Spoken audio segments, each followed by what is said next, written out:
Where are you going, Holmes? Have you been invited somewhere? We have been invited, Watson. We have? Where to? To the Baker Street Irregulars' annual dinner. They sent us an invitation. It is on the table. A dinner? How could those street urchins afford anything like that? I can't understand your interest in them, Holmes. They're dirty. They wouldn't hesitate to steal your wallet. Watson, you should be excited. It is a secret dinner. Its location changes every year. Read the menu. Sounds mouth-watering. All right. We, the secret police of Baker Street, invite you, Sherlock Holmes, and Dr. Watson to our annual dinner. Menu, entree, frozen rat head salad. Is this a joke?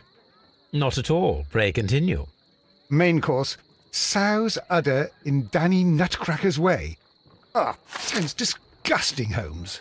Hedgehog goulash. Street turnips in homemade juice. And it goes on. I can hear them on the stairs now. Oh, we can't go there. We can't eat that. Watson, you'll hurt the feelings of those poor children. We have to go. Oh, Mr. Holmes. It is fine, Mrs. Hudson. Mr. Holmes! Wiggins, Dr. Watson is getting ready. He will be delighted to join us. You don't look well, my young man. Is there something wrong? Don't tell me the dinner is cancelled. Mr. Holmes, it's my brother Leighton. He's in a prison cell. They say he's killed 2 men.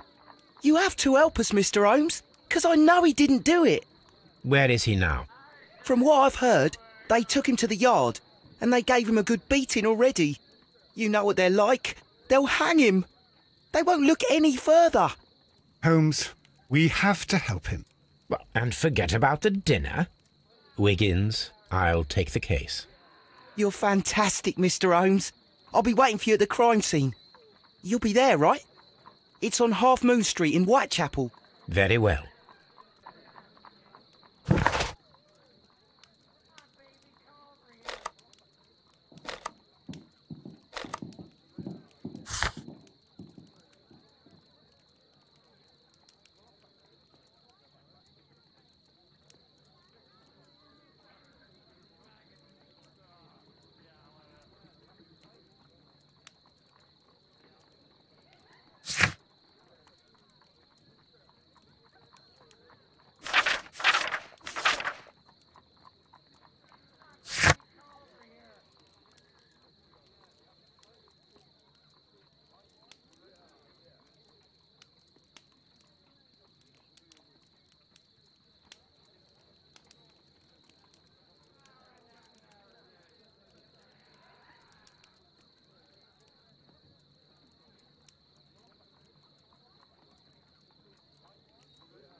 Holmes, poor little Wiggins needs our help.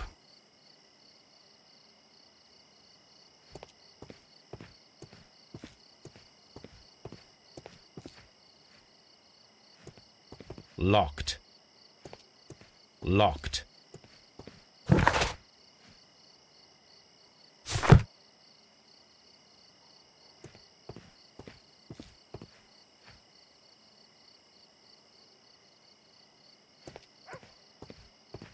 Locked.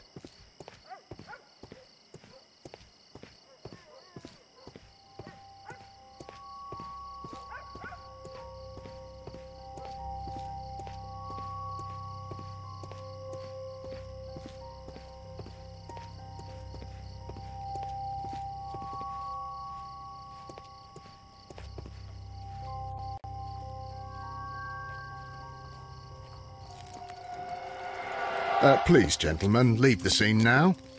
Oh, Mr. Holmes, is that you? Good evening, Constable... Constable Marrow. I was here with Inspector Aberline during the Ripper case, Mr. Holmes, back in '88. But then this is nothing like that case. With this one, we've got the murderer, the weapon, and the statements, which speak for themselves. Of course, Marrow. But you know that appearances can sometimes be deceiving.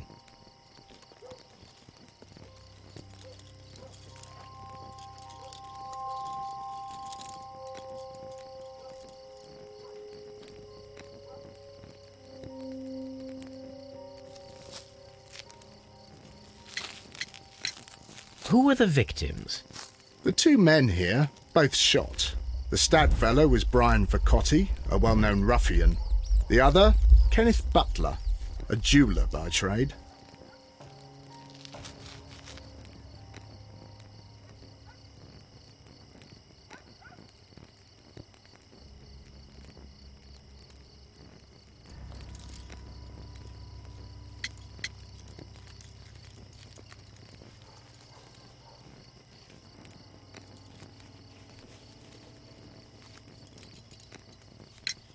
You spoke of statements. You have witnesses? Well, I was there, so I gave my own statement. And then there were two other witnesses who said they saw the killer Chapman. Mr. Turner, a gentleman who lives in that flat over there. And Polly Powell, a flower seller, who was over at the far side of the street.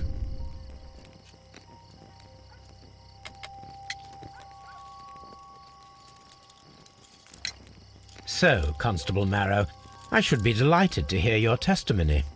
I was standing at the north side of Half Moon Street. That was the side that you came from.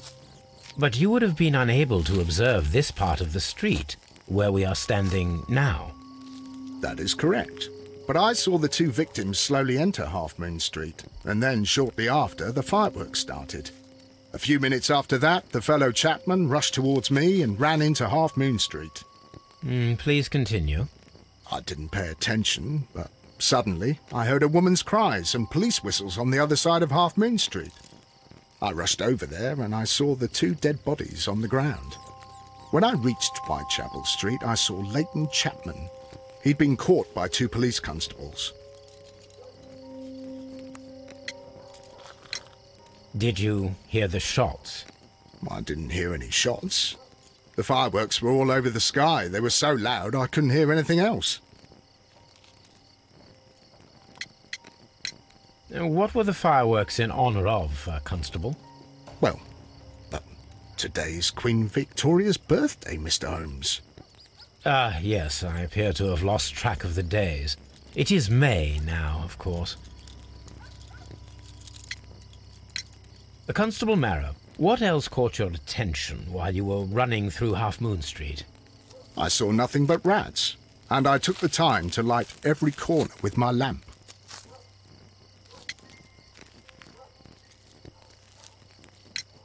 Did you happen to look up at Mr. Turner's window when you were on Half Moon Street at that time? Yes, I saw that the window was open, but no one was there. It was dark in the room. Constable, your statement.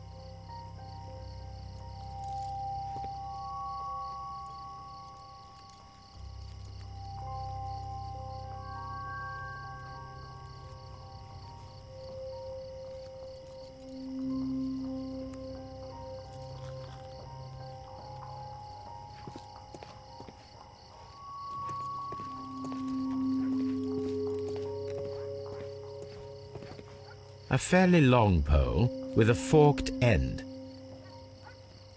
I'm always wondering what's on your mind, Holmes.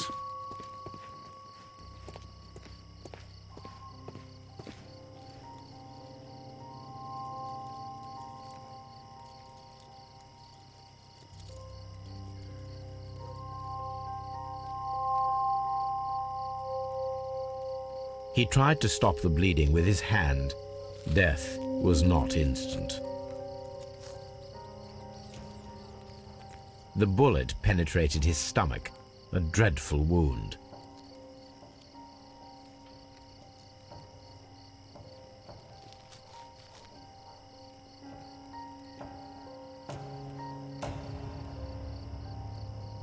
A tattoo from Westgate Prison. Vicotti must have done some time there.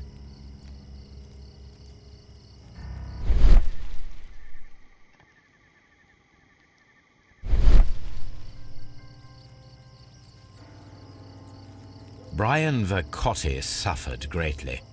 What a terrible way to die.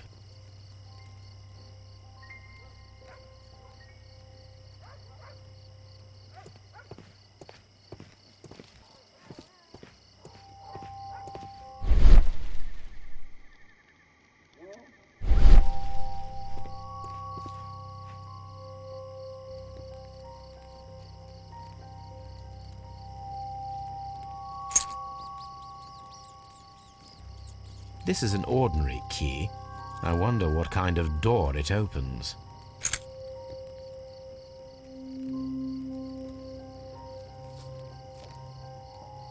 The bullet struck his head. This man didn't stand a chance.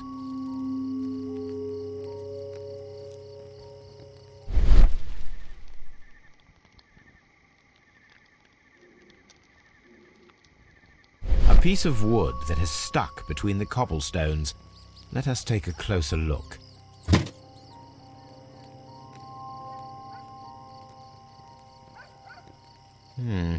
This shard of wood is quite new.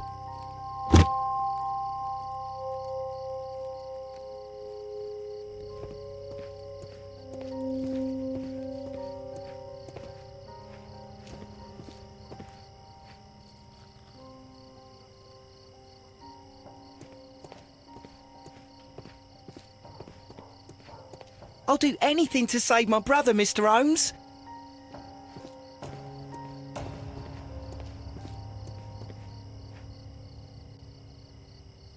Good evening, Mr. Turner. I heard Constable Marrow reply to you as Mr. Holmes. Are you that detective gentleman? I've heard of you. And, well, I know things about this evening. Excellent. Might we hear your story?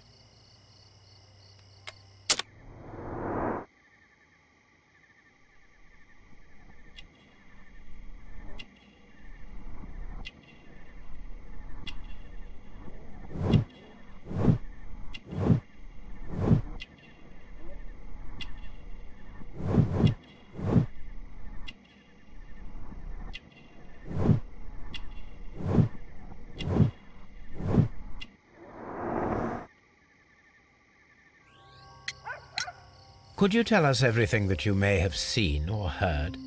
I was already in bed when the fireworks started. A few moments after, I clearly heard 2 gunshots from outside. Please continue.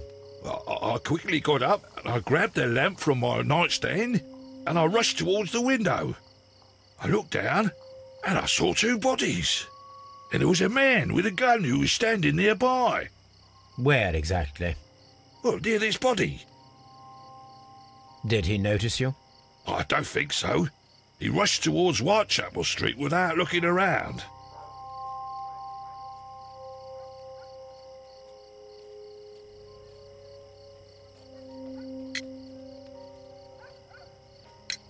Mr. Turner, did you see anyone else in the street?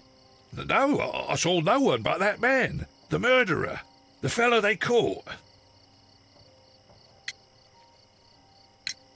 Were the 2 shots you heard consecutive? Yes, there was a very short pause between them, and they sounded different somehow. It seemed to me that the second shot was louder than the first. That is an interesting comment.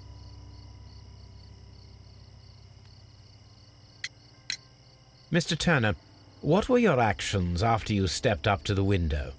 I was afraid that the man with the gun might return, so I stayed close to the window till I saw the policeman coming in the Half Moon from Whitechapel.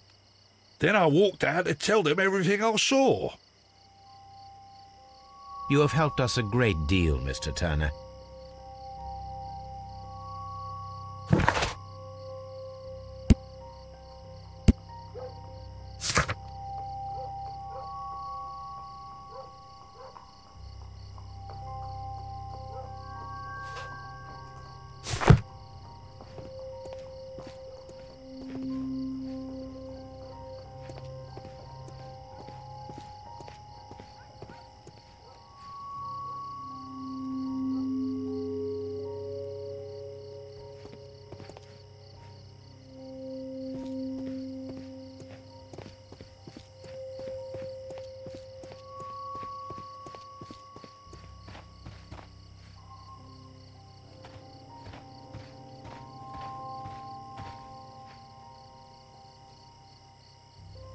Mrs. Powell? What do you want? My name is Sherlock Holmes. I'm assisting the police with their investigation of the crime that took place this evening. Well, I've already gave my testimony, but very well. Could you tell us everything that you may have seen or heard? Yes. I was selling my flowers as usual, and then the fireworks began, in honour of Queen Victoria. I enjoyed those. But then, all of a sudden, a young lad ran out of Half Moon Street and stopped just by me. He had a gun in his hand. He was like a ghost, and all covered in blood. It was dark, but I could see him, because of the flashes from the fireworks. And then? I screamed as loud as I could. I knew that a policeman should be on duty in the vicinity. He had no time to escape. 2 constables got him. Then another constable came out from the very same street, and I heard him talking of a horrible murder. Mrs. Powell, did you hear the gunshots? I'm not sure. You know, what with the fireworks? Did you see anyone else leaving Half Moon Street, prior to or at the time of the crime? No, sir, I did not. Even with all the fireworks, I was very attentive, as I'm always on the lookout for customers.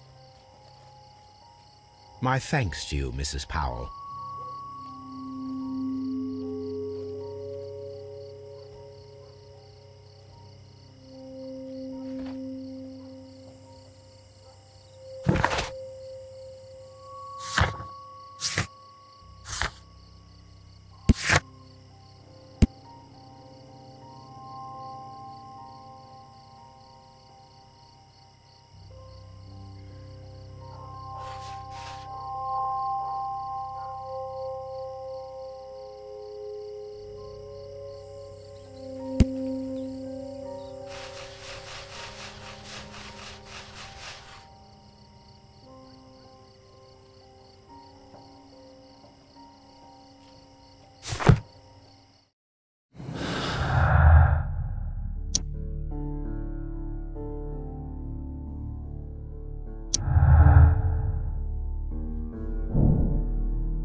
This mirror is turned towards Half Moon Street.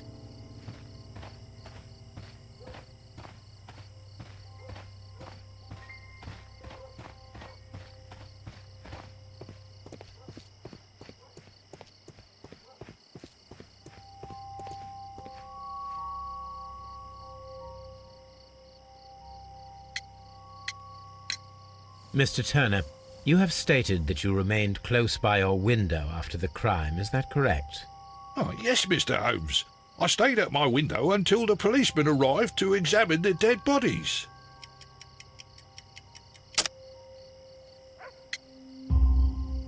That is very interesting, Mr. Turner. Constable Marrow stated that he did not see anyone at the window when he was running through Half Moon Street. Well, I think Constable Marrow and me, we might have been distracted by the whistles and shouts coming from Whitechapel. We could have missed each other somehow. You understand what I mean? It was a bit of a stressful moment, to tell you the truth, sir. Allow me to form my own theories, Mr. Turner. Would you mind showing me the view that you had from your window? Not at all, Mr. Holmes. Please, follow me.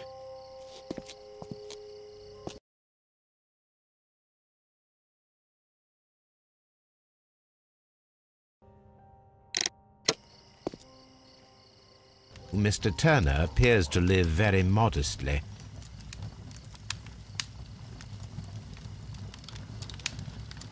This fire is dying out. It was last tended to over an hour ago.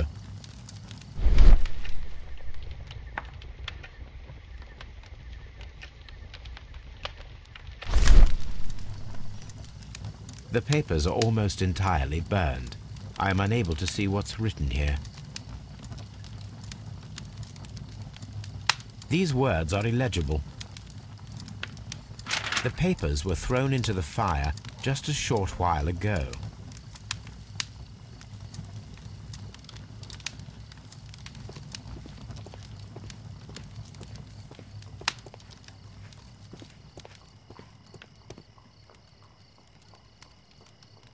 This kitchen knife is quite sharp.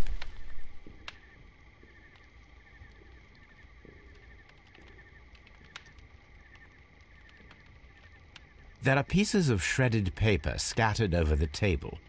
This kitchen knife was used to cut the paper.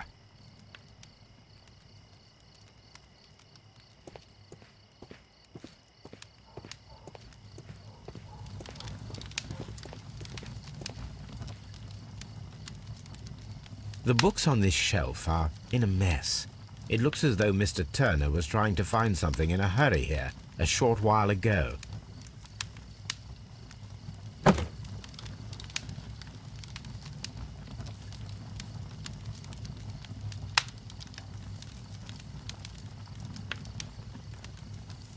A perfect match. So, Mr. Turner broke his stick when it became stuck between the cobblestones. He did not mention that he was so near to the victims.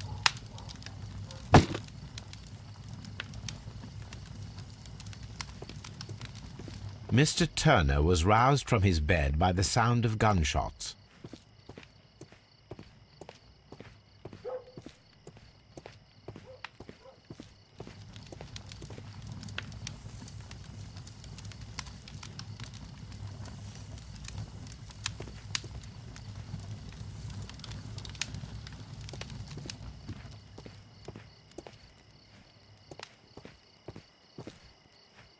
Anything else you would like to know, Mr. Holmes?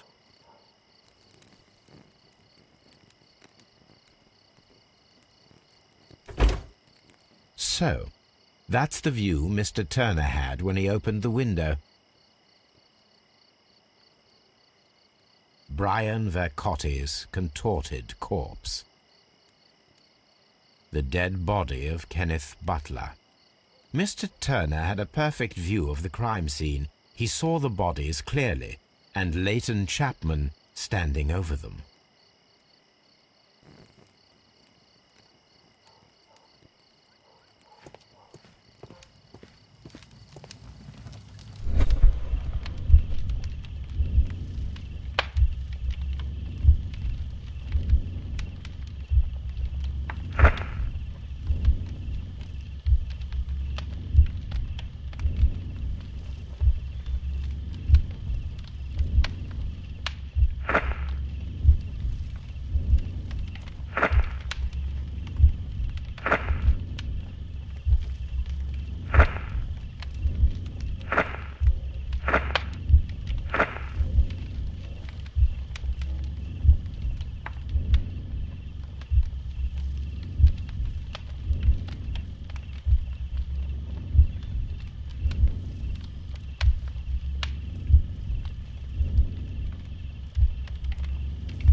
So Mr. Turner used a book to hide an object that he found on Kenneth Butler's body. The question is, what did he find?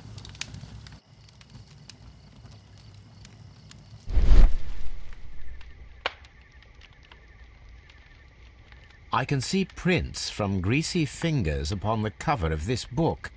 Let us take a closer look.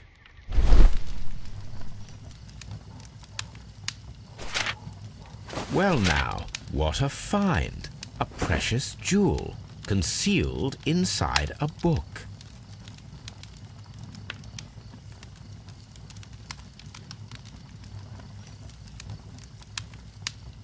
A bracelet with a unique ram's head design, a distinctive feature of ancient Grecian artifacts, probably of the Hellenistic era.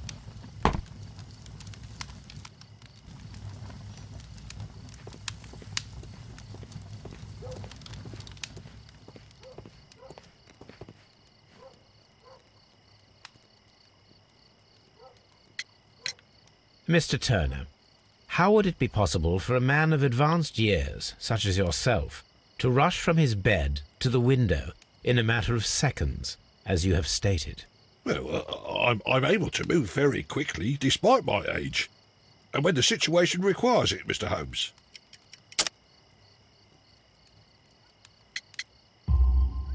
I highly doubt that, Mr. Turner. I observe that you suffer a severe limp due to your injured right leg. It would have taken at least 10 seconds for you to approach the window. That means you could have easily missed something or someone in Half Moon Street during that time. You're right, Mr. Holmes. I could have missed something. But it did seem to me that everything happened so quickly. Time can pull tricks on you. And what of everything else that you told us? Mr. Turner, it is vital that we have your complete and true statement. Mr. Holmes, I do assure you that the other things I said were most sincere.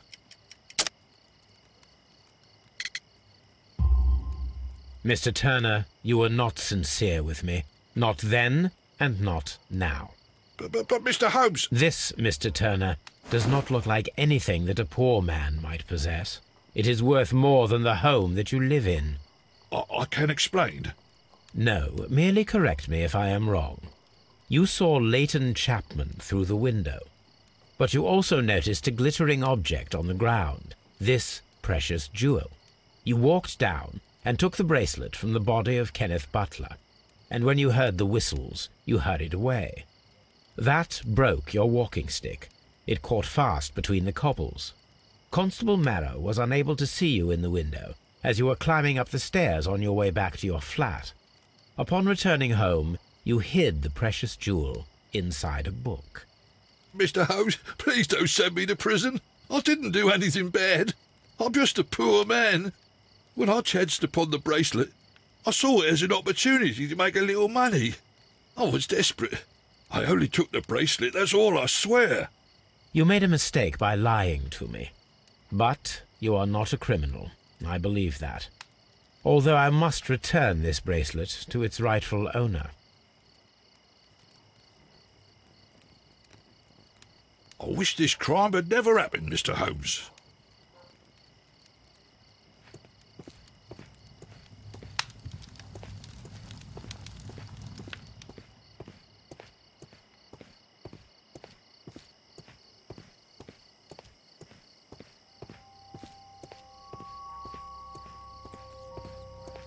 It would be my pleasure to assist you with your investigation, Mr. Holmes. I'm always wondering what's on your mind, Holmes.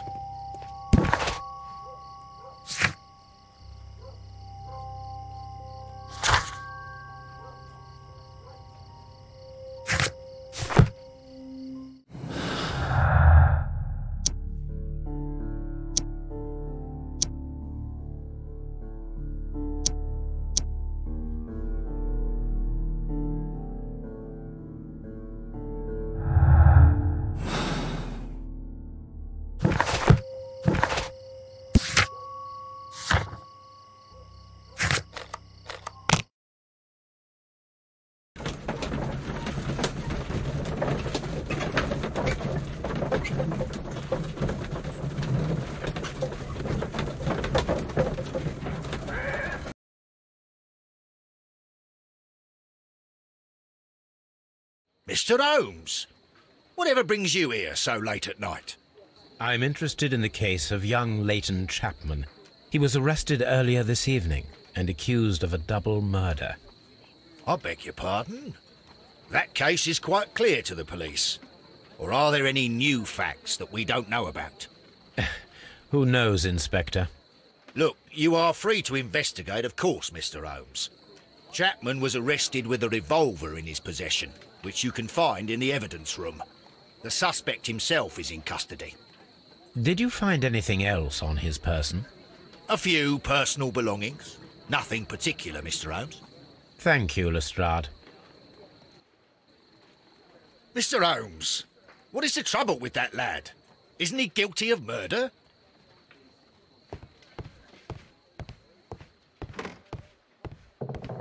I'm always wondering what's on your mind, Holmes.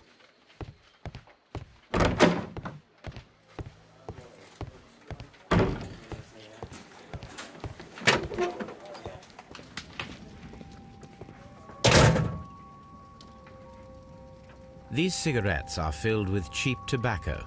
Nothing interesting. A cheap watch, bought with his own money, no doubt. So this is the gun that Leighton was holding when he was caught by the police. It is a Webley revolver, a reliable weapon. It seems as though the shells were not removed from the cylinder.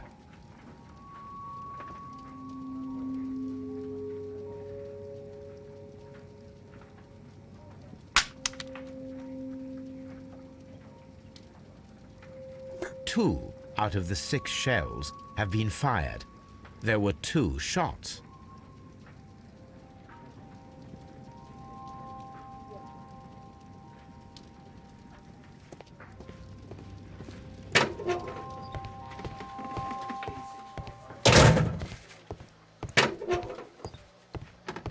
Mr. Holmes?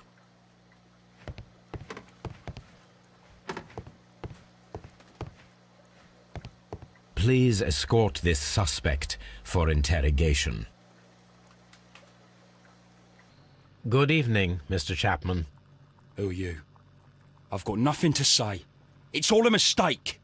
Calm down, Leighton. I have come here to help you.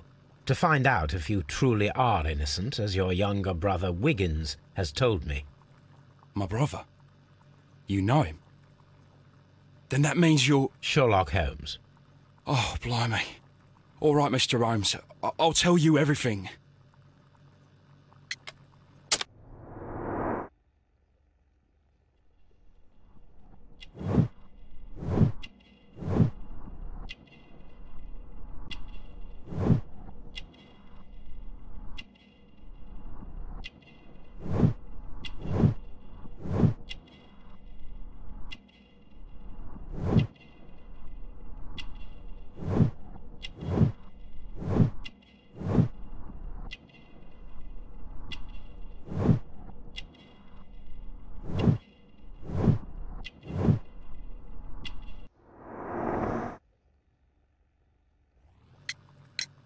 Good. Tell me your account of what happened. I left my work and I hurried up to see the fireworks in Whitechapel. I was late, so I decided to cut through Half Moon Street. I saw the first fireworks light up in the sky. I bumped into a constable on a corner before entering Half Moon. Then suddenly, what with all the firework flare, I saw 2 men.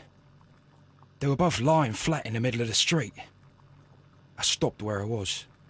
I thought about turning back to the police, but as I was thinking of that, I saw a third person. He was leaning over the body that was furthest from me. The second I saw him, he raised his head and he stared at me. In a flash, I saw his gun, but he made a dash for it instead and he escaped through Whitechapel Street. So you might still have had time to return to the constable. I panicked. I didn't know what to do. Anyway, I approached the bodies just to see if they were still alive. I saw that one had blood pumping out of his stomach. He was dying. It was horrible. The second one was already dead. He had a hole in his head. He was holding a gun in his hand, though. I took it. and then I followed the third man. Interesting. Pray, continue. I turned a corner, and I saw the man standing in the middle of the street. He seemed to be in some sort of panic. And then, Mr. Holmes, something strange happened. I told the police and they laughed at what I said, but I swear to you, my words are true. I started running towards him. But then I was blinded by a flash. It was so bright that I hardly saw anything for a good dozen seconds. But I kept running forward. As I arrived in Whitechapel, I heard a woman screaming. And then I was caught by the police. But there wasn't a trace of that man. Of course, then they found a gun and all that blood. I couldn't see the murderer escaping and all that mess. Perhaps I was still half-blinded at that moment. A thrilling account, my young man. Leighton, are you able to describe the person whom you saw standing in Half Moon Street? Well, I wasn't able to see his face at all. It was too dark, and he was too far away. I could see his silhouette. And what about that? Nothing so special. He was wearing a jacket. He was quite average in size and his weight. I see. Was there anything else that struck you at the time? No. But perhaps... It's strange, but I can't remember the sound of his footsteps as he was running away. Perhaps it was because of the fireworks or the surprise of me seeing him. Leighton, I confess I am puzzled. Why should a young lad like you take a gun from the hands of a dead man and set off in pursuit of a probable killer? I know. I keep wondering that, but at the time it was like a reflex. A criminal ought to be arrested, and he was armed. You were willing to risk your life. That was a little foolish, unless you wanted revenge. No, Mr. Holmes. I was just being brave and stupid.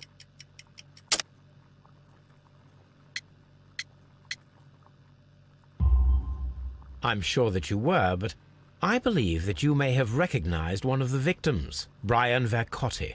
You knew that gentleman well, did you not? However could you know that? You have a typical tattoo of the Westgate Brotherhood upon your hand. I observed exactly the same mark upon Mr. Vercotti. You came to know him from your sharing a past prison sentence. Am I correct, Mr. Chapman? Oh, God. You're right, Mr. Holmes.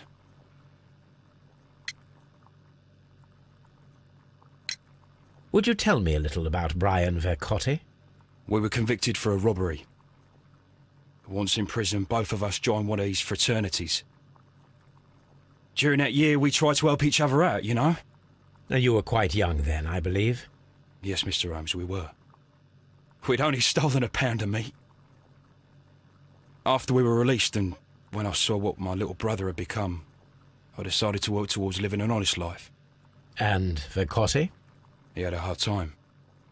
His sister had died in a Whitechapel dispensary while he was in prison. He had no family anymore. Our paths split. He fell back into crime. So you lost him? Yes. And for around 2 years, I heard no news of him at all. We shall see you soon, young man. Tell old Wiggins that I'll be fine.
Mr. Holmes, what is the trouble with that lad? Isn't he guilty of murder?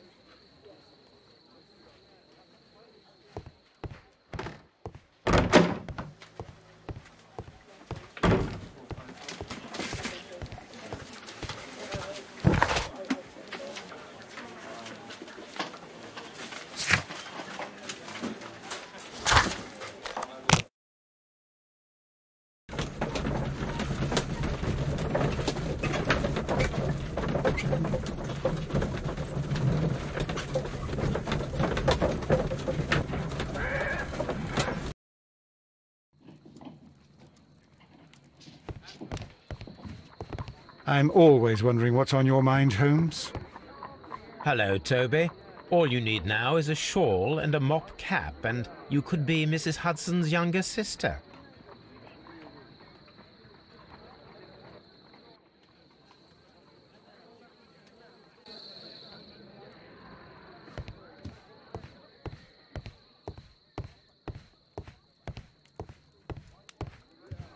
My analysis table. It is useful for my work.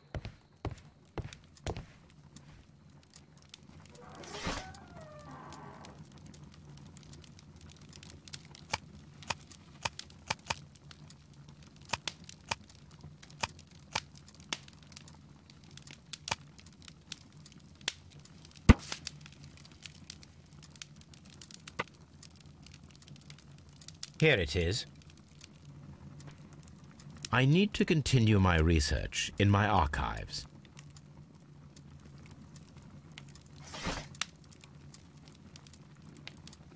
That is not the one I need.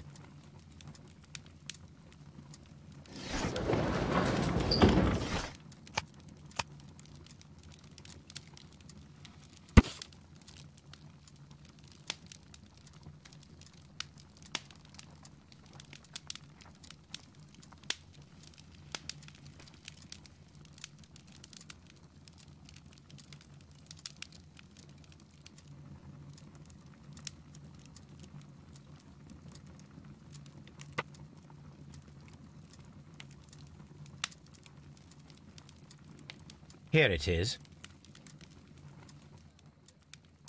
One of the victims, Kenneth Butler, was involved in the story of the stolen Hellenistic treasures.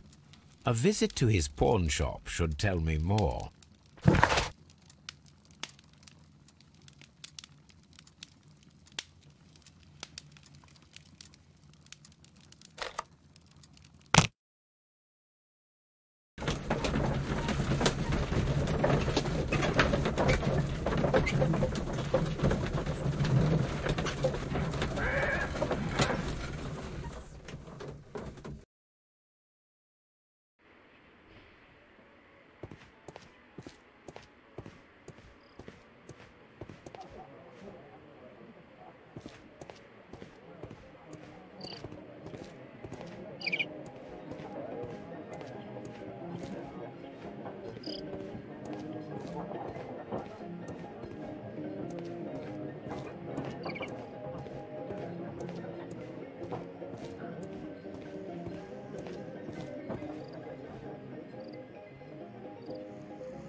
Mr. Butler's key matches the lock perfectly.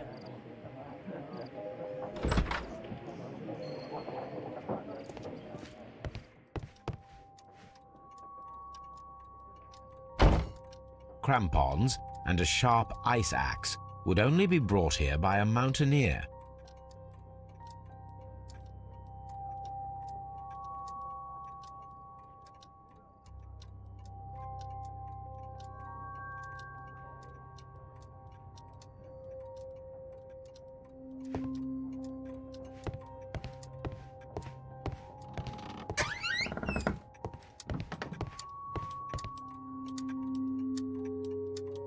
A flare pistol.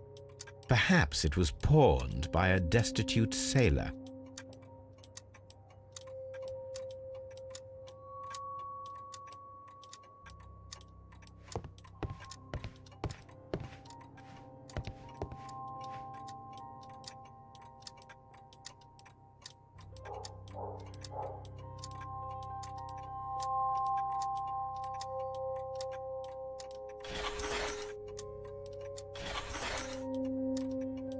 It looks as though Mr. Butler kept a careful record of his operations.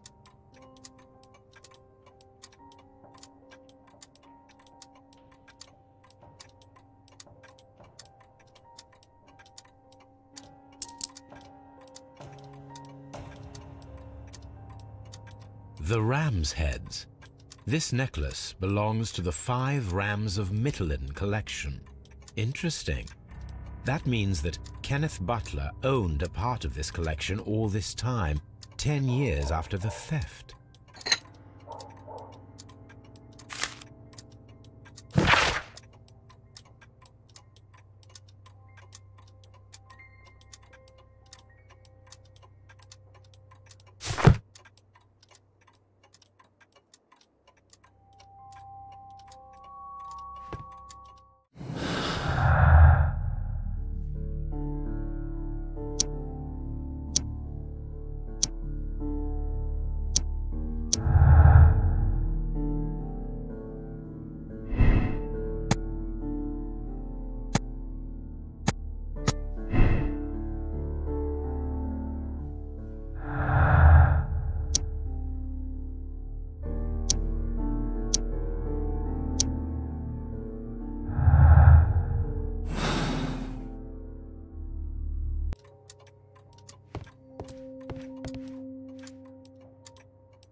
What's up with you, lad? What are you waiting for? I'm waiting for my brother to be released. Your brother? The one that you caught, beat up and imprisoned. Ah, the murderer. He ain't killed no one, copper. Watch your mouth, lad, else you'll be joining that worthless brother of yours.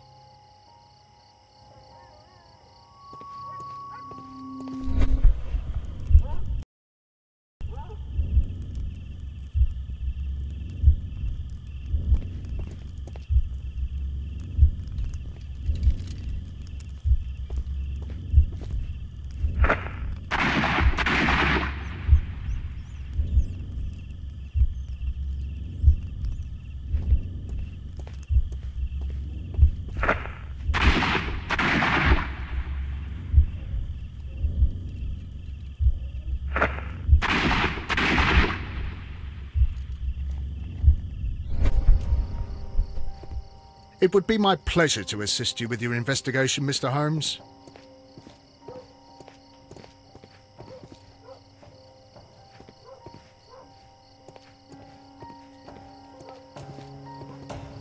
A fairly long pole with a forked end.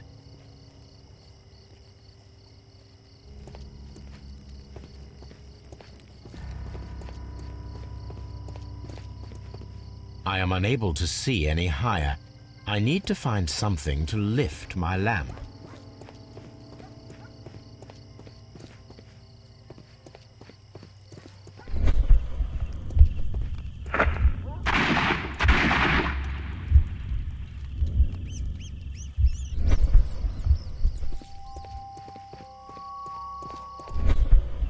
I am unable to see any higher. I need to find something to lift my lamp.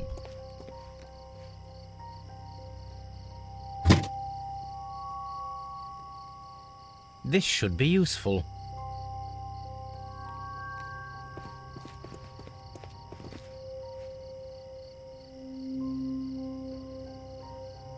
This is most definitely a bullet hole. The brick cracks are fresh. Watson, there was a third shot fired in this street.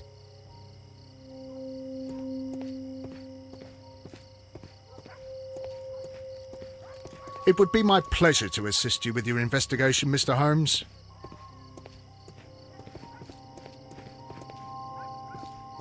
I'll do anything to save my brother, Mr. Holmes.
Constable Marrow, I would value your assistance in this investigation.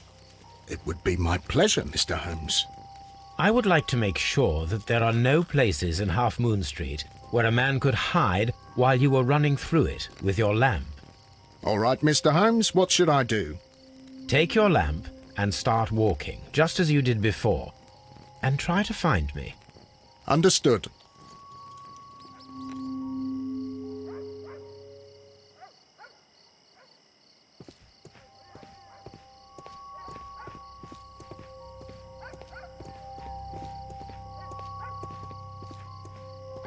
I can see you very well, Mr. Holmes. All right, Constable. Let's try again. I'll find another place to hide.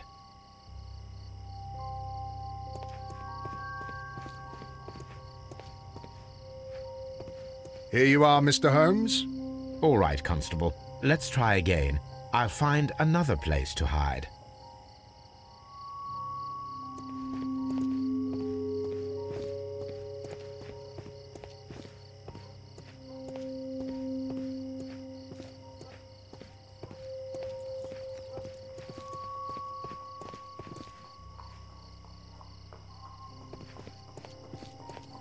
Mr. Holmes, it wasn't difficult to find you at all. It is obvious now. No one could escape Constable Marrow's lamp while hiding in the street. It would be my pleasure to assist you with your investigation, Mr. Holmes. I'm always wondering what's on your mind, Holmes.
These tools are exactly what I need to climb the wall.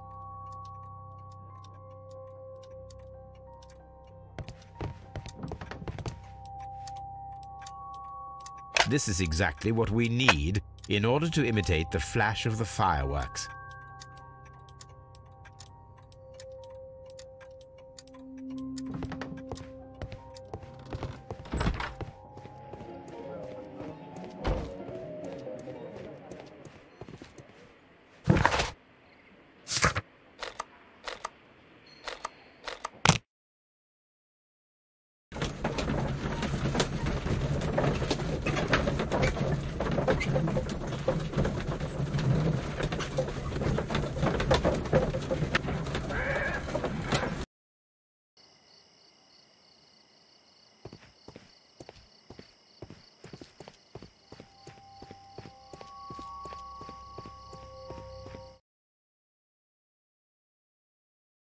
Why are you looking at me all the time like that?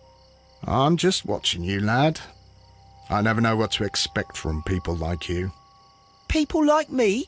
Yes, street beggars and thieves. I ain't a thief. Oh, no? Then where did you get whatever it is that you're gnawing on? I very much doubt that you bought it. What ain't seen can't hardly be stolen.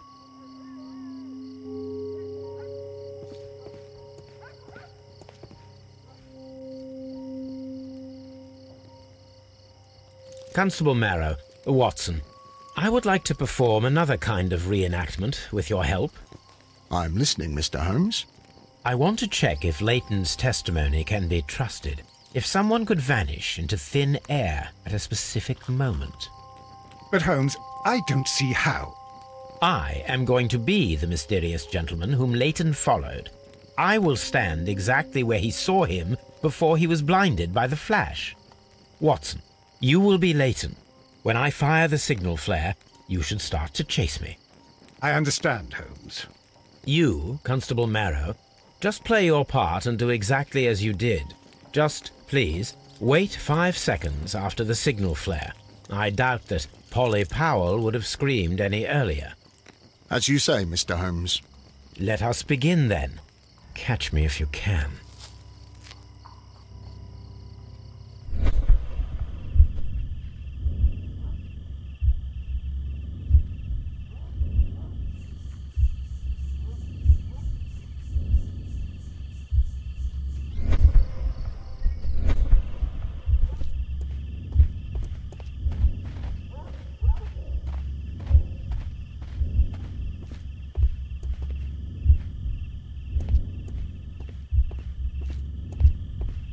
The moon illuminates this wall.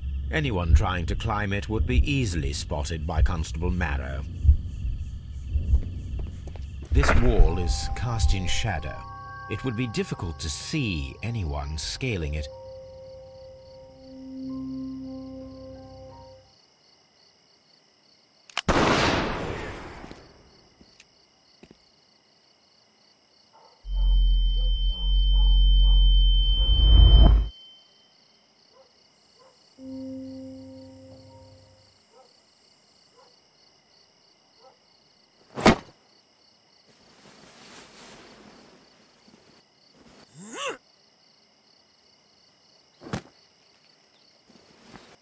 I can barely see anything.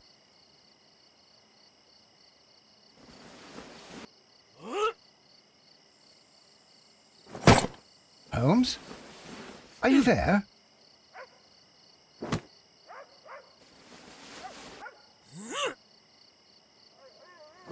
I should try climbing faster.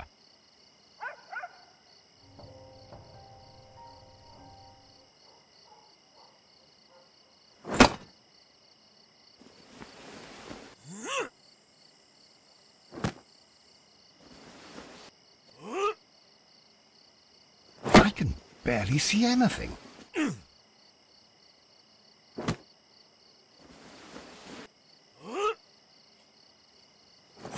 Holmes? Are you there? Where is he? My God, a man can't just disappear like that.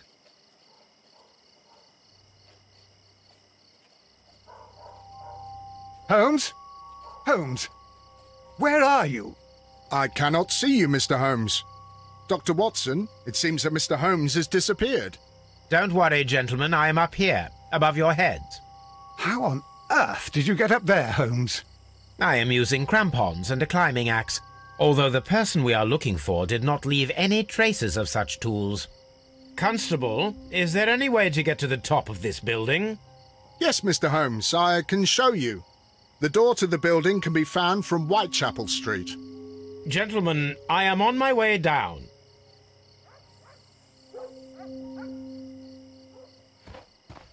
This is the back door of the building with the attic floor that you required, Mr. Holmes.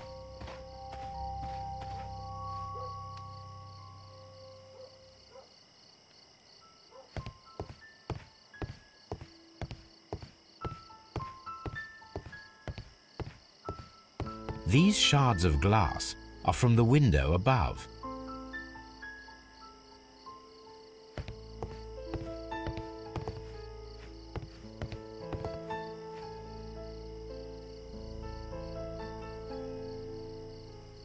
Someone broke through the window to get inside the attic, but in his haste he ripped his jacket.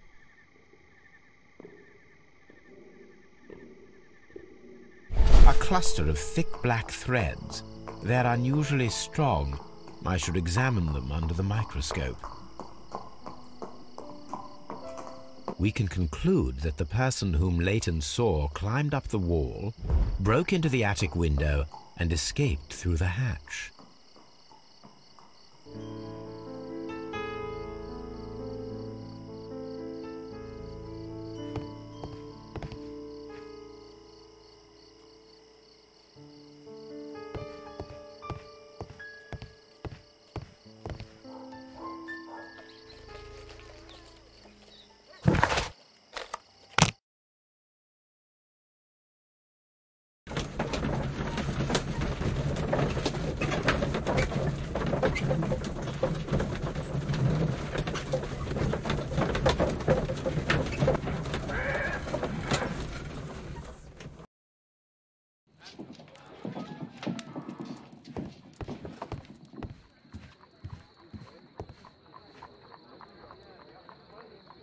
Let us take a closer look.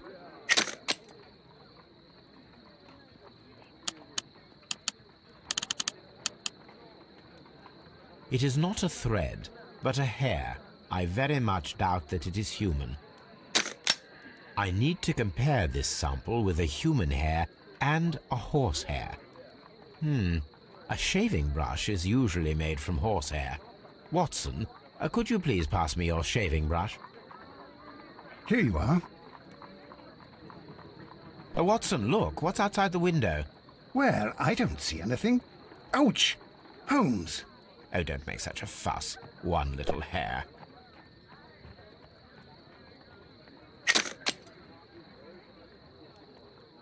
Human hair is significantly thinner than the black sample. The horsehair is thinner than the hair that we found. So, this black hair belongs to an animal, and it is larger than a horse. A hair from a large and exotic animal.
Wiggins, my lad, what are you doing here? You'd best be leaving and be quick about it.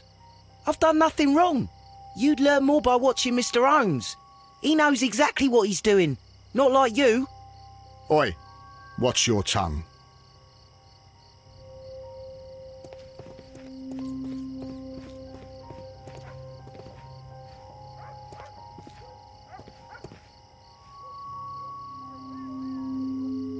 Mr. Holmes? We have good news for you, Wiggins. The investigation has proven very interesting so far. We found facts and details that confirm your brother's innocence. I knew it, Mr. Holmes. But for now, Wiggins, we need your help. Anything you like, Gov. I need you to locate a circus that has stopped over in London. It needs to have disposed of at least one exotic animal, a very large one. You can count on me, Mr. Holmes.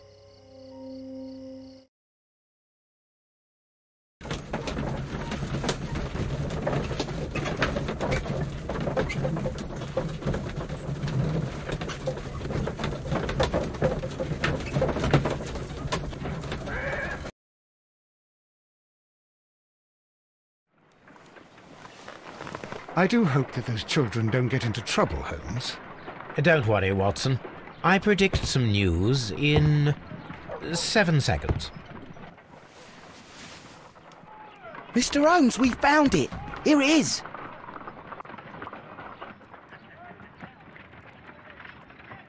Duval Brothers, a well-known travelling circus that is currently stopped in London. And this is a young Indian elephant, the highlight of the show. I believe that is exactly the type of circus we are looking for. I'll pay it a visit.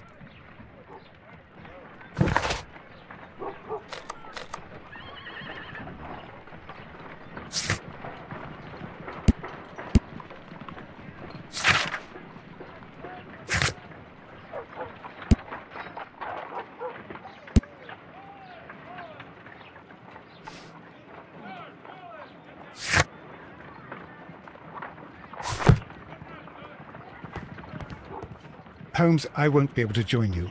I promised to visit a patient today. It's all right, Watson. I think that I can handle this alone.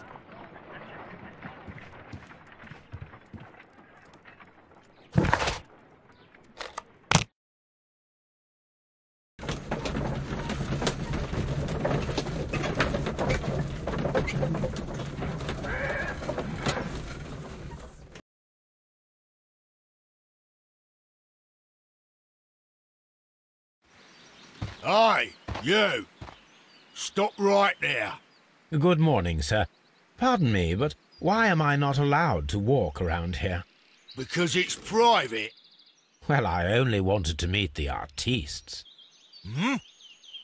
You're wanting to apply for... Nah, you don't look like the type of, artistic lockpicker that we're looking for. You might be surprised. What? Nah, I don't think so. Clear off. You're a bit slow to catch on, eh? Get lost. You're a bit slow to catch on, eh? Get lost.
Holmes, I won't be able to join you. I promised to visit a patient today. It's all right, Watson. I think that I can handle this alone. Spectacles are unpopular among thugs. I don't want to arouse suspicion.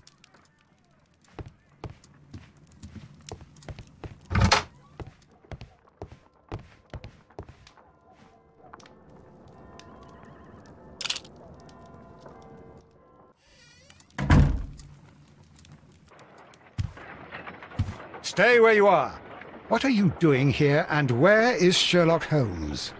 Calm down, Watson. Take deep breaths now. It's me. Oh, thank God, Holmes.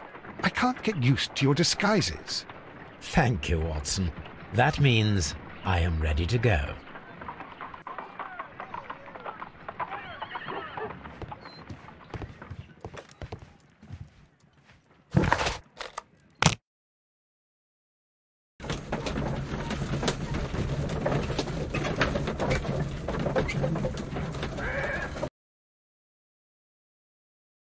Who are you? What's your name? My name is Nigel. I'm here to open the locks. Talented, eh? Let's see. Go inside the marquee and show yourself to Charles Foley. And I'd highly advise you not to trick him. Got that? I've got it. Charles Foley is inside the marquee.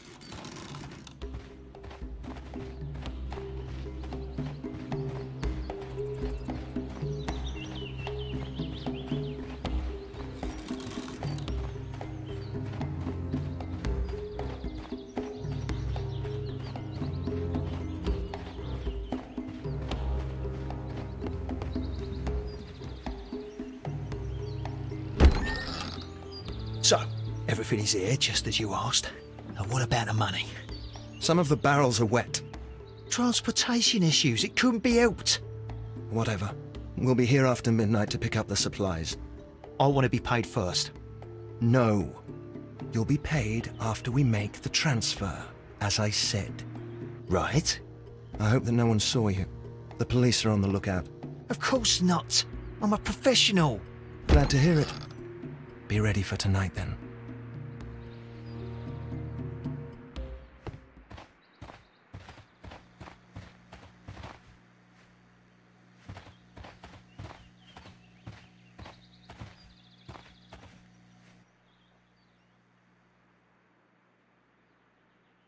From lambs into lions.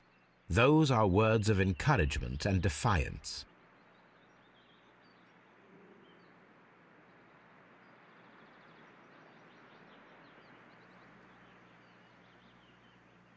This printing press is old, but still quite capable of printing hundreds of pages per day.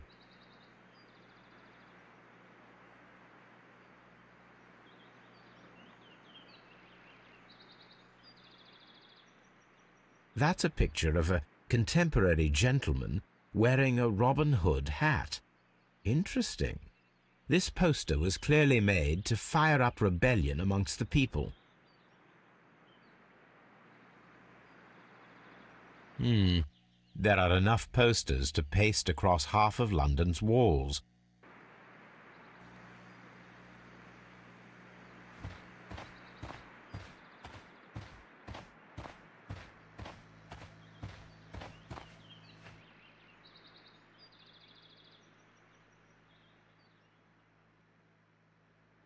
There is a spot on this barrel that was intentionally painted out. This wooden barrel is damaged. It is difficult to say what is inside. The crest of the Honourable Artillery Company. Could it be gunpowder? I need to be sure.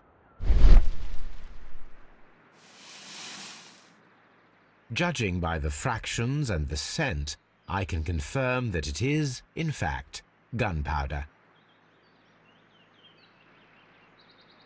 The barrels are roughly clustered. It seems as though they were brought here in a hurry. Powder kegs, a printing press, and a great many blank papers. All of this was stolen by the Merry Men quite recently, and these poster samples. I am quite sure it is not a coincidence. The Merry Men are planning some sort of sabotage. Stop right there. Who are you? Are you Charles Foley? Maybe. They say that I can open any door. Do they now? We'll see that lock near the chains on the table over there. Open that.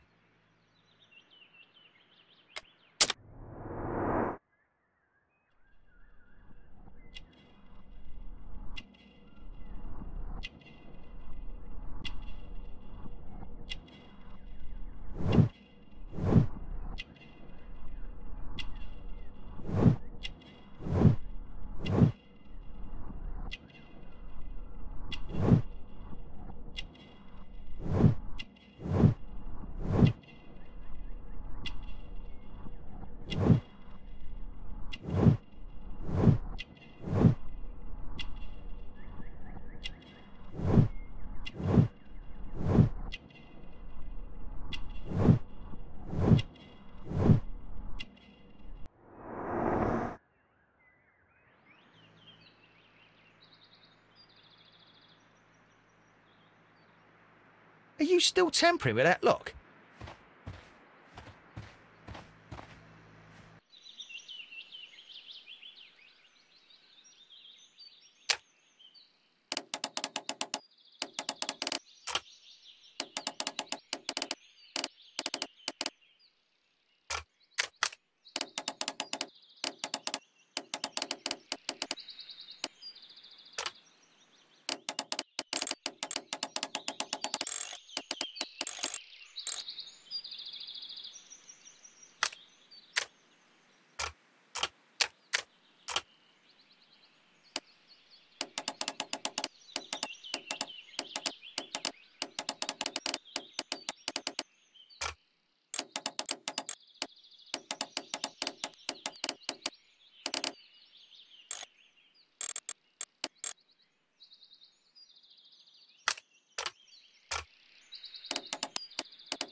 Oh, they're right. What's your name? Nigel Shirley, from York. Ah, Nigel from York. Never heard anything about you. How'd you hear about me?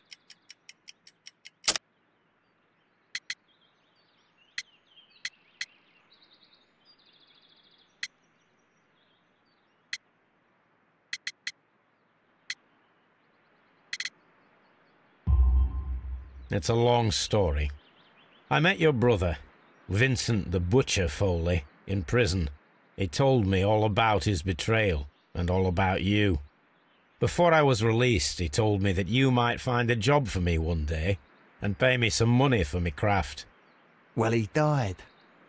7 days ago, in prison. I'm sorry to hear that. That's all right. The traitor has paid the blood price for it. And you'll do the job anyway, because I need a talented lockpicker. I know just where to search for his legacy. It's all about the Hellenistic treasures, isn't it? Osh, you fool. Now, listen up. You'll come with us tonight, and you better mind yourself. Us? Wait, who's coming then? Billy, Jack and me. And what will I get for that? We'll share the loot. The one you seem to know about. Right. Wait for us at the abandoned manor house on the corner of Ladbroke Grove and Kensington Park Road at midnight. Deal.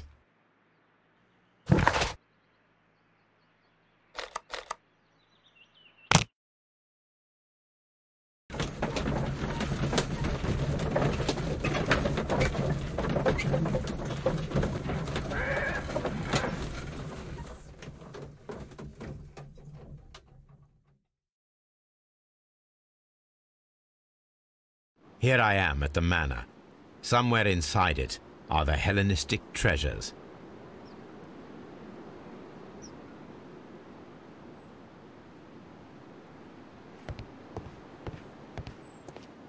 This lock is quite old. It shouldn't be much of a challenge.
I need to find where the safe is hidden and lockpick it.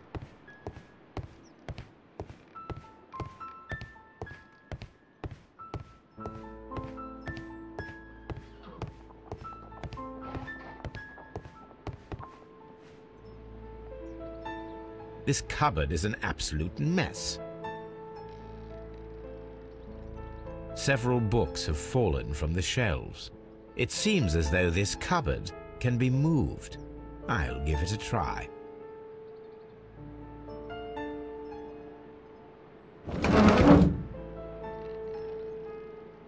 So, that's the lock I must open tonight.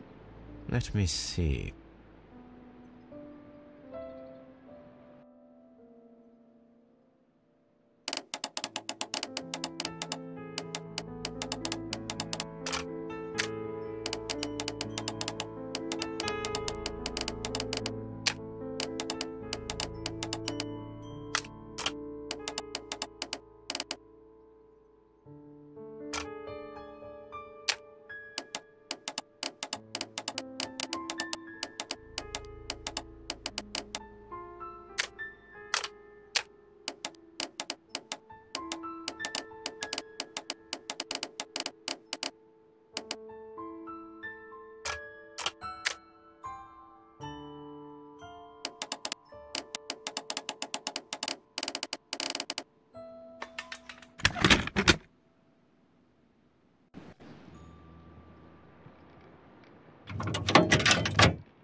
What a surprise! Another lock.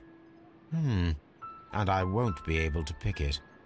I recall that precious key around Foley's neck. It might prove a decent fit. I suppose they hired me to only open the first lock. Let us wait for the thieves, trap them, and find out.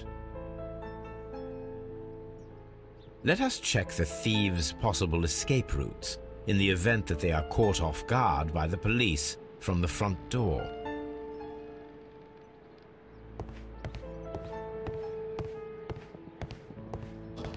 This door is a perfect means of escape in an emergency.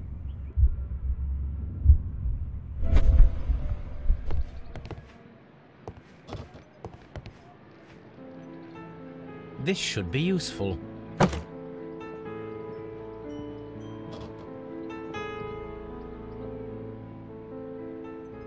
A solid rope.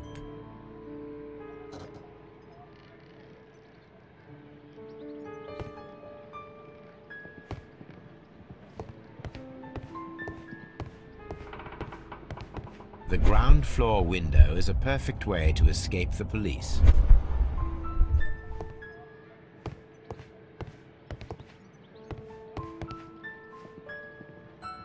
This works very well. No one will escape through this window now.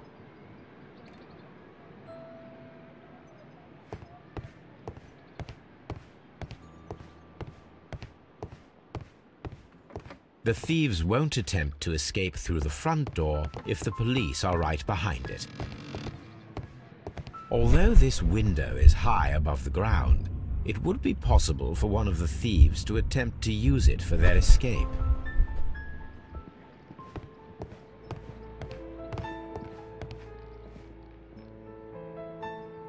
This is the perfect...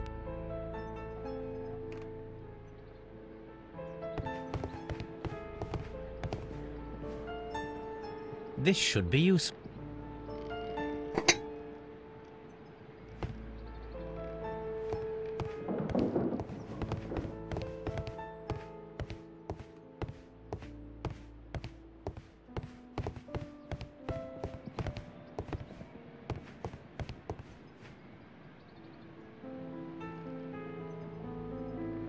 One step on these beads, and I should walk carefully here, else my plan will be ruined.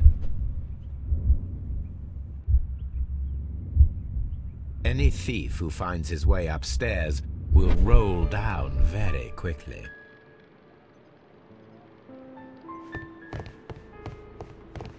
The thieves won't attempt to escape through the front door if the police are right behind. I wonder what this old chandelier... I suppose that the...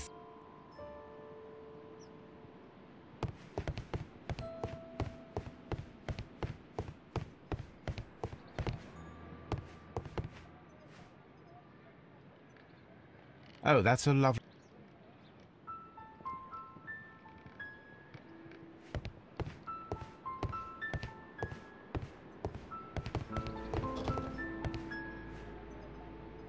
A solid...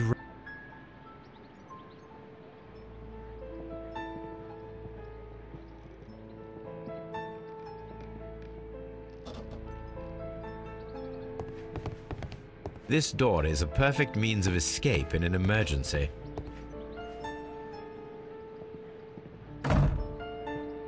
The door is now blocked.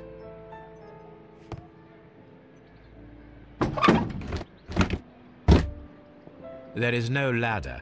If anyone falls here, he will...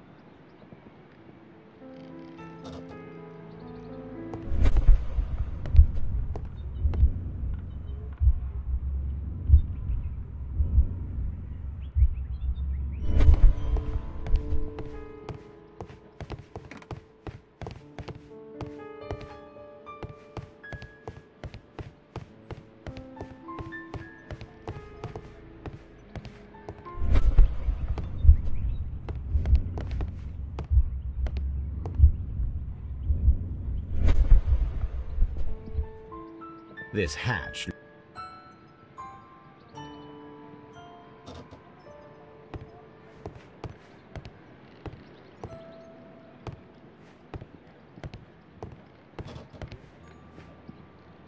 This should be useful.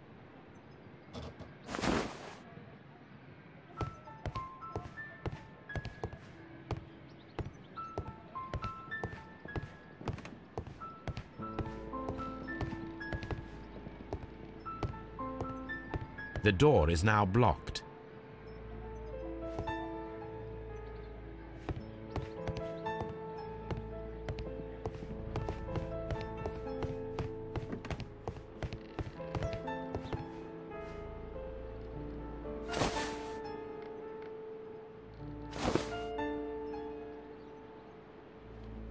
Now, if anyone takes the hammer, the rope will uncoil and make the chandelier fall.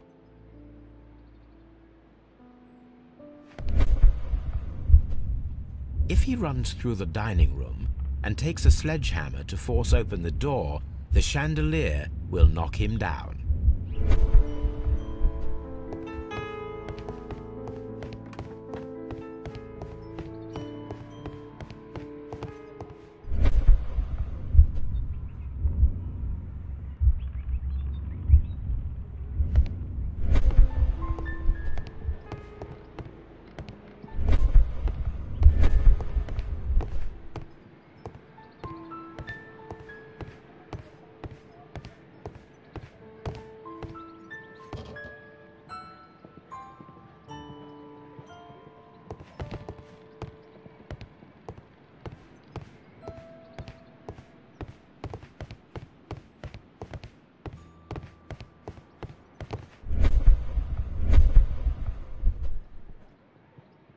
This should be...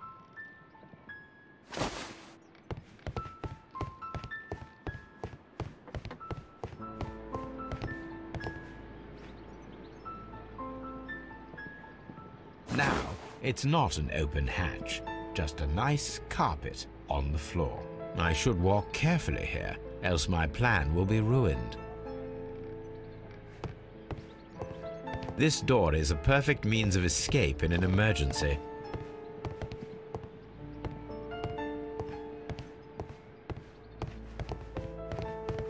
The thieves won't attempt to escape through the front door if the police are right behind it. Now, if a thief runs through the kitchen, he'll pay a surprise visit to the cellar. The traps for my circus companions are all prepared. I can leave now, but I'll return later with Charles Foley and his companions.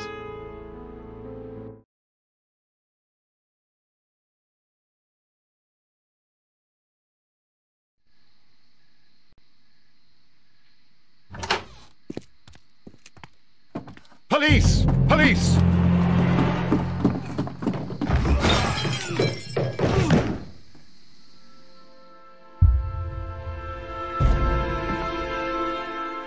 Stop where you are! Where are they? Trapped, Watson, with your assistance. How so? Oh, you sounded just like a real bobby, my dear fellow. You startled them into the traps. I did? I assure you, Watson, it was quite an entertaining show. They will not escape the house now. You scum! And this is the pistol used for the murder in Half Moon Street. How'd you know about that? Have you closed the case yet, Sherlock? Mycroft, what are you doing here? Did you follow me?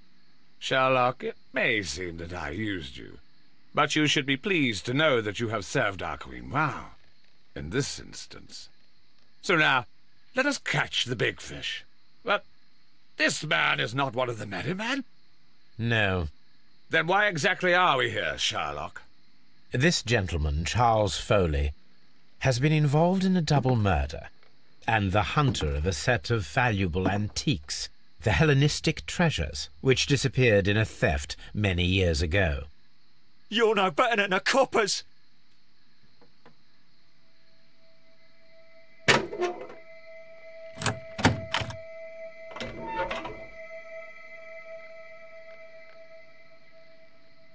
Holmes, that is incredible. The Hellenistic treasures. Indeed. Nothing but trifles. Where are the merry men? I don't know why you are asking me, Mycroft. They are yours to find. I'll see you soon, dear brother.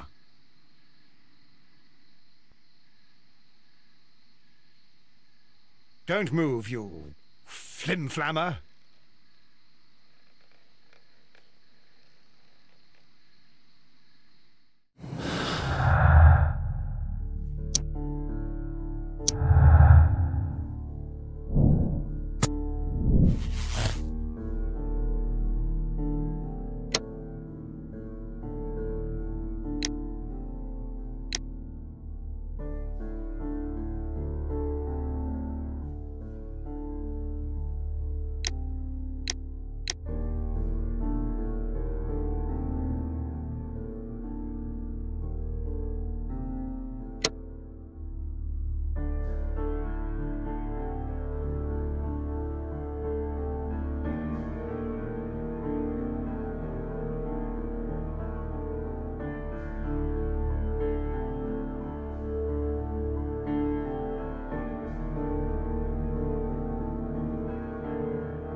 Charles Foley, you committed the crime of premeditated murder and of theft. You will be severely punished for your deeds. You are pitiful, you Scotland Yard dog. Save your words for the gallows. I'm sure the journalists will love them. I shall leave now, Watson. Gentlemen, please take our friends here into custody. Where are you going? I have unfinished business. I'll see you at Baker Street.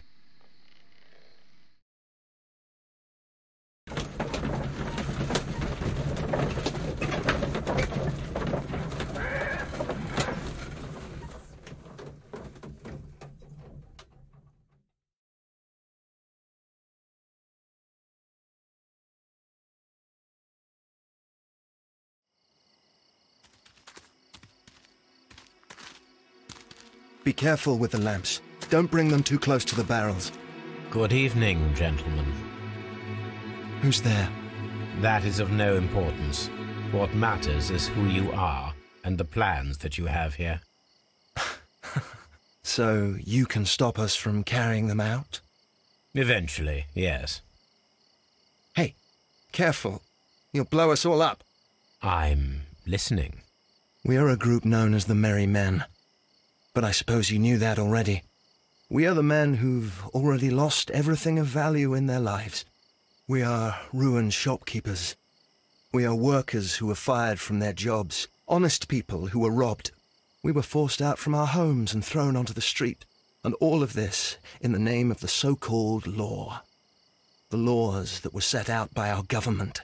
The laws that make the commoners only more vulnerable and the wealthy more protected. We are not only from the British Empire. Some of us are from the New Lands, America, Australia, and we are many. But men we are still, and we are merry for that we stopped being afraid. For those powers that be had done their best to plant the fear inside our souls, and we accepted it so easily. The fear advised us to keep our heads bowed. It prevented us from fighting. Bankers and politicians, they own our lives, our work, our bread, and they push us to compete between each other, just to see who may serve them better. But in the end, they are the few, so they are weak. They are nothing without their titles. We should not fear them. Our so-called masters should fear us instead. The time has come for our group to stand tall. Our great and many merry men. We are going to blow up the London Stock Exchange. No life shall be lost. But ownerships, debts, and property titles? They shall all be destroyed. They're only papers, after all. So many people will be freed over this night. That is a radical step to take. What result do you truly expect? Chaos. But soon people will understand that they are free, and that they don't belong to anyone. They will be able to work for themselves, together, without letting the rulers dictate what to do, and finally justice will arise. What you are intending to do is a crime. It is not justice. How do you see justice, then?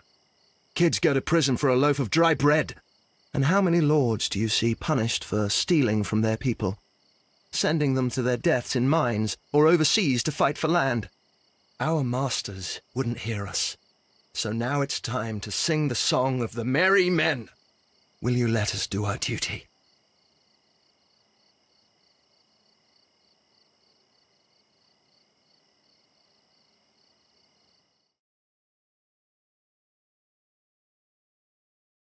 When people fight the Order, they are too blind to see the consequences that throw society into chaos. I shall stop your actions, but not you. Run. Now!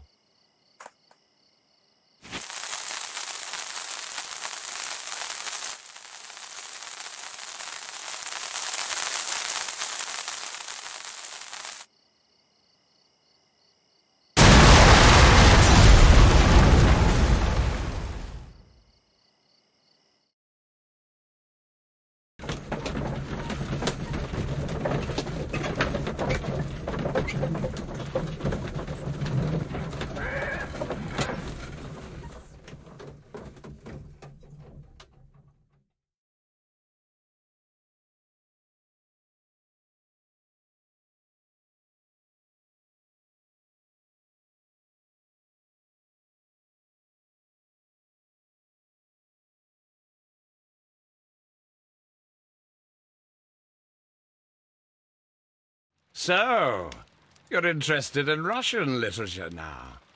Quite, lately. It is an interesting book. I remember a few lines. Really? I tried reading it myself, but I had a hard time understanding it. Yes, Doctor. It's about intelligence. Sherlock, I vaguely recall one of the lines. Sometimes it takes something more than intelligence to act intelligently. There were also a few words along the lines of, pain and suffering are always inevitable for a large intelligence and a deep heart. Tell me, Doctor, does my brother show any signs of pain or suffering? Not that I know of.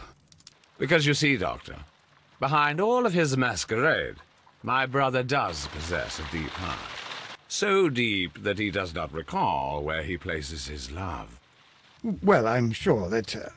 His love and his duty that, in the first place, should be directed towards the Empire. For without it, we would be nothing. A country filled with uncivilized men.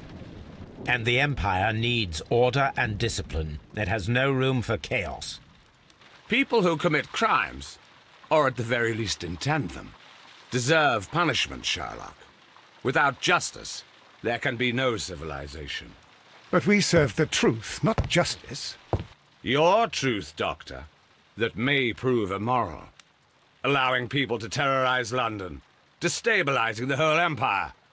Terrorize only the powers whom you serve, Mycroft. Not I, not Watson, not Mrs. Hudson, not Wiggins. Sherlock, the merry men are to be stopped. Not by me. You created the merry men. Stop them yourself. Only make sure that you don't create 10 more merry men by arresting the one. Good night, Dr. Watson. Anything in the post, Watson? Any clients worthy of our attention? Only a second reminder from Mrs. Hudson about our new neighbour. She urges you to remove your... Oh, I don't care about that. Holmes, the lady who will be moving in shortly has requested the use of our spare room to place all of her boxes. Wait, what? A lady?